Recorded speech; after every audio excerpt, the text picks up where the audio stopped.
Всем привет и добро пожаловать! Я Наташа. А я Катя, и это подкаст для тех, кто изучает русский язык.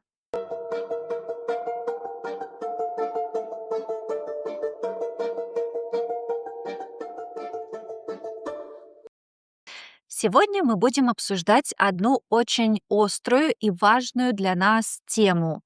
Во-первых, потому что мы женщины, и это касается нас.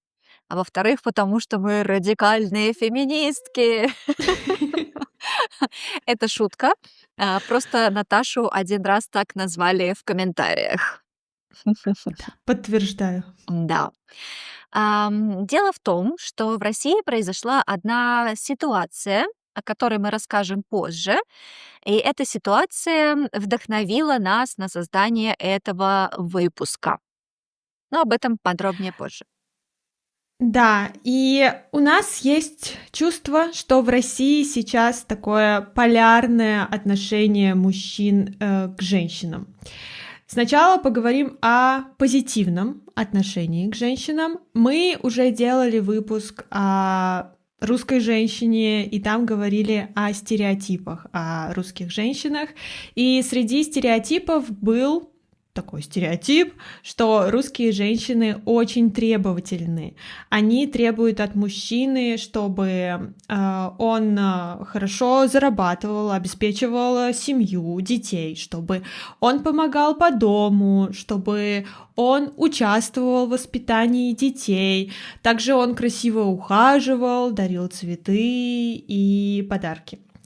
И в России действительно много таких мужчин, которые соответствуют всем этим требованиям, и они действительно восхищаются своей женой. Для многих мужчин женщина — это королева, они хорошо к ней относятся и готовы стараться для счастливых отношений.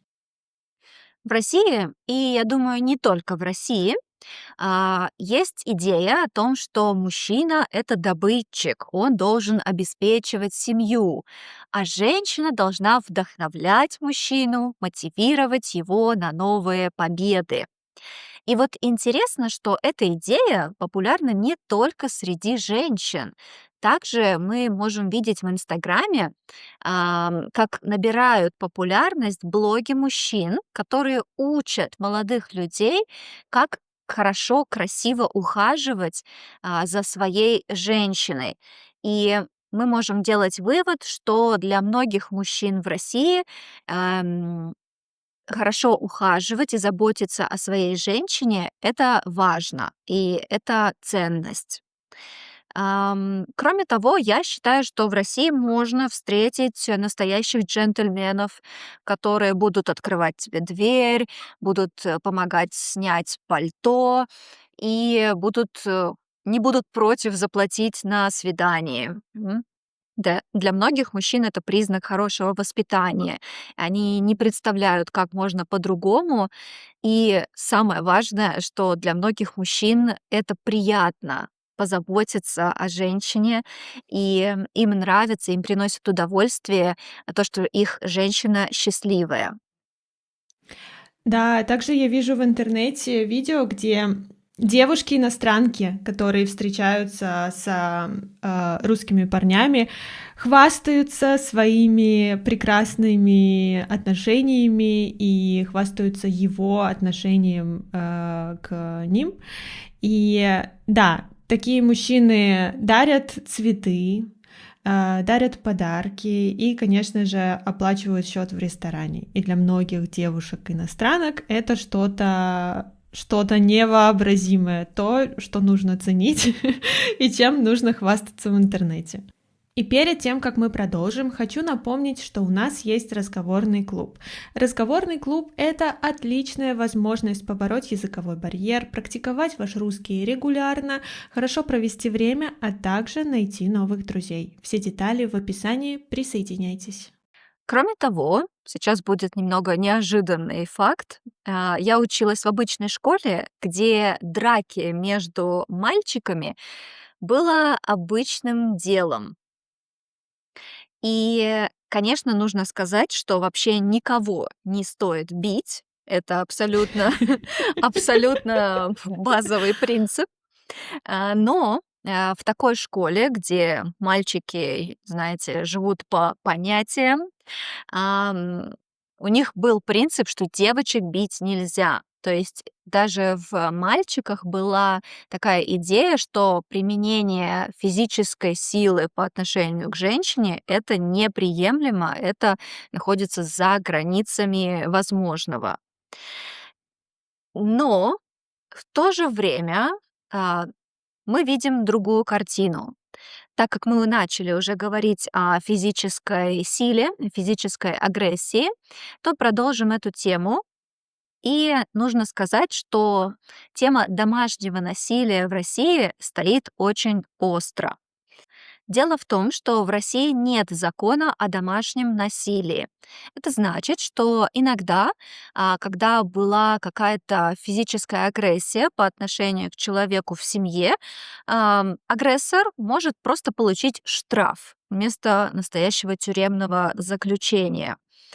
Или, например, к жертвам домашнего насилия относятся не так серьезно, как к жертвам другого вида насилия. И многие почему-то считают, что на проблемы, например, женщин, пострадавших от домашнего насилия, можно просто закрыть глаза. Да, и, конечно, вспоминается один леденящий кровь случай, то есть абсолютно жуткий случай, когда бывший муж долгое время избивал жену в квартире, и, конечно, она кричала и просила о помощи, и соседи хотели ее спасти, и они неоднократно звонили в полицию, и, конечно, от полицейских они услышали типичную реплику, типичный ответ: когда убьют, тогда и приходите. То есть они не хотели вмешиваться в это, потому что, да, по традиции, по ужасной традиции считается, что то, что происходит дома, это их личные дела, и даже если муж избивает женщину, это тоже их личные дела. И, конечно, очень грустно об этом говорить, но девушку не спасли, девушка в итоге умерла, потому что он ее убил. Будем говорить это, Прямо. будем называть это правильными словами. И от этой тяжелой темы, мне просто было очень тяжело об этом говорить, от этой тяжелой темы перейдем к другой тяжелой теме. И спорной теме это, конечно, тема абортов. Вы знаете, что в наше время эта тема обсуждается, наверное, во всех странах. И в России аборты до сих пор легальны, то есть они разрешены, но в последнее время все больше и больше обсуждений на государственном уровне о том, что нужно убрать эту возможность, нужно лишить женщин этой возможности. И да, то есть это очевидно, они хотят, чтобы женщина сама не могла решать судьбу своего здоровья и своего будущего. Такие изменения в общественной риторике вызваны, конечно же, падающей демографией, падающей рождаемостью в стране. И вместо того, чтобы направить внимание на реальные проблемы, которые останавливают людей от того, чтобы завести детей, депутаты, чиновники, правительство, наоборот, стараются ограничить права женщин. Например, уже можно слышать от разных депутатов речи о том, что высшее образование женщине не очень-то нужно. Вот рожать детей, вот это предназначение, вот это роль женщины. Тоже мне очень нравится, ну как, в кавычках, конечно, нравится, когда женщины-депутаты с высшим образованием говорят о том, что женщинам не нужно высшее образование. И также женщины-депутаты без детей говорят о том, что женщина обязательно должна рожать. Вы за кого нас принимаете? Совсем за идиотов? Да. Или что происходит вообще в этом абсурдном мире? Окей, воспитание детей. Хорошо, допустим, женщина рожает ребенка, дальше нужно воспитывать этого ребенка. Другая огромная проблема в стране — это безответственное отношение отцов к своим детям. И есть много шуток о том, что отец ушел за хлебом, значит, он ушел из семьи. Также есть шутка, которая сейчас форсится в интернете, что в России две проблемы: если отец ушел из семьи и если отец не ушел из семьи. Потому что часто, если он не уходит из семьи, он просто алкоголик, который терроризирует всю семью. И вся семья получает какие-то травмы просто от того, что он решил остаться в семье. Но даже если отец уходит из семьи, он считает своим долгом скрывать свои деньги от своего ребенка, чтобы не платить алименты. И на сегодняшний день долг по алиментам в России составляет около 150 миллиардов рублей. Действительно, ведь это очень сложно обеспечивать своего ребенка. Не каждый справится. Справятся только мамы, только женщины. Именно. Перейдем к следующему блоку. В выпуске про женщин мы говорили о высоких требованиях к женщинам сегодня, что женщина должна и хорошо выглядеть, быть спортивной, заботиться о своем здоровье, быть начитанной, умной, интересной и в то же время иметь эту легкую женскую энергию и не делать мозги мужчинам. И сегодня в интернете, когда эти по-настоящему красивые, умные, талантливые девушки показывают себя и рассказывают о своих достижениях, и очень часто, то есть всегда в комментариях можно увидеть мужчин, которые стараются обесценить все, что сделала эта женщина. То есть типичная ситуация — это когда мужчина, когда его хобби — это просто сидеть на диване, и он никогда не поднимал ничего тяжелее пивной банки, пишет комментарий женщине, которая последние, 10 лет сидит на диете, каждый день занимается спортом. Он пишет ей комментарий: не знаю, ты на 3 из 5, например. Я бы советовал тебе похудеть на 5 килограммов. Но я бы с тобой не пошел на свидание. И это происходит абсолютно всегда. Мужчина просто заходит и считает своим долгом обесценить все, чего добилась женщина, чтобы вдруг она не подумала, что она достойна чего-то хорошего, чтобы вдруг она не подумала, что она действительно хороша. Да. Это абсолютно типичная ситуация, когда в комментариях к таким видео мужчины стараются обесценить все достижения женщины, и это так низко пытаться самоутвердиться за счет другого и говорить в комментариях в интернете то, что ты никогда бы не осмелился сказать в лицо этому человеку. Потому что даже невозможно, чтобы эти два мира пересеклись. Мир, в котором живет он, и мир, в котором живет она. Точно. Есть и такое, да.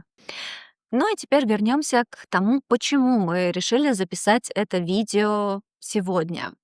Дело в том, что недавно этот тренд на уничижение, на принижение женщины вышел на новый уровень, а именно на уровень федерального канала. Может быть, многие из вас уже знают, что в России в последнее время ограничивают или блокируют многие приложения. Одна популярная блогерка или блогерша или девушка-блогер Виктория Боня записала видео в интернете о том, что это проблема для многих россиян и о том, что ее беспокоит то, что в России существует такая проблема, и о том, что многие официальные лица должны обратить внимание на эту проблему и на переживания людей. И это видео стало дико популярным в интернете и привлекло, конечно, много людей, как людей, которые поддержали Викторию и поддержали ее позицию, так и людей, которые начали ее критиковать. Основная критика — это критика того, что Виктория говорит, что переживает за Россию и за людей этой страны, но на самом деле она уже долгое время живет в Монако. Ведущий федерального канала, который каждый день освещает политические и общественные события России, также критикует Викторию и использует против нее тот факт, что она живет не в России. Но страшно было не это, а то, что он спокойно с экранов телевизоров миллионов людей на федеральном канале называл Викторию такими словами, которые мы здесь не можем повторить. Он называл ее проституткой, но в абсолютно другом уничижительном тоне, в очень грубой форме. И к нему присоединился с этой критикой и с этими грязными словами другой депутат, который назвал Викторию дубайской эскортницей. Но стоит посмотреть на деятельность этого депутата, и сразу станет понятно, что он может говорить все, что он хочет, никто уже не относится к нему серьезно, но сам факт, да, что он позволил себе так сказать. И, конечно, Виктория отреагировала на такие слова и решила пойти в суд. И к ней уже присоединилось несколько других блогеров, которых тоже неоднократно мужчины обзывали, уничижали с экранов телевизора, с просторов, не знаю, Ютуба, то есть где-то в общественном поле, да, в общественном пространстве. И, конечно, у Виктории гигантская аудитория. И, конечно, она получает поддержку ее фанатов и женщин в целом. То есть некоторые, например, женщины, которые никогда не были ее фанатками, не поддерживали ее контент, но сейчас они готовы поддержать ее в этом деле. И также хочу отметить, что некоторые мужчины сейчас тоже активно высказываются в поддержку Виктории, и мне, конечно, очень радостно это видеть, что еще не все потеряно, у нас еще есть шанс. И мне кажется, неважно, чем она занимается, неважно, где она живет, важно то, что нельзя просто так взять, обозвать женщину на федеральном канале и считать это нормой. И сделать это просто потому, что она женщина, а женщина у нас сегодня в нашей стране никак не защищена. Вопрос недели. А что вы думаете об отношении мужчин к женщинам в современном мире? Спасибо, что прослушали или просмотрели этот выпуск до конца. Становитесь патронами нашего подкаста, получайте скрипт каждого эпизода, доступ к закрытой группе в Телеграме, а также место в разговорном клубе. Все детали в описании. Пока-пока. Пока-пока.